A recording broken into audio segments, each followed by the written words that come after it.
Hello, hello. We just got done watching the Netflix documentary film, The Devil on Trial. Came out in 2023. It is 1 hour and 21 minutes long, and it is TV mature audiences. A boy apparently possessed by the devil, exorcism, murder, and the first and only time a demonic possession was a plea in a U.S. murder trial. Yeah, really, really interesting. And it gives a lot of information as far as where a specific series and movies and all that came from. As far as what it was based on and stuff, you get to find out more about like where that whole thing was derived from. I would highly recommend this. I'm not going to give too much details about it because I think that would deter the surprise element or the interest element. But yeah, very, very, very interesting. I liked the different perspectives that it gave you.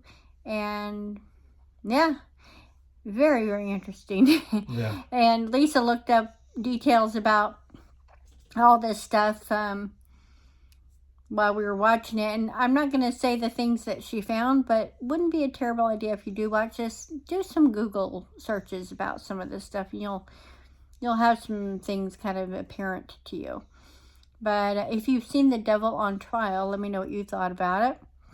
I'll see if I can find a trailer for it. I'll link below. And if you have not seen it, do you typically enjoy documentaries? I do, depending on the topic. This kind of documentary, yeah, absolutely, all day long.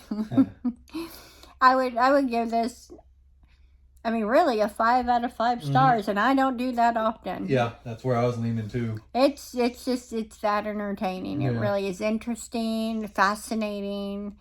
Yeah, I would highly recommend it to you. And there's nothing that is gory or inappropriate, really. Or I mean, I think I think anybody could watch this, no matter what your genre liking is. So, thank you so much for watching this review, and I'll see you in the next one.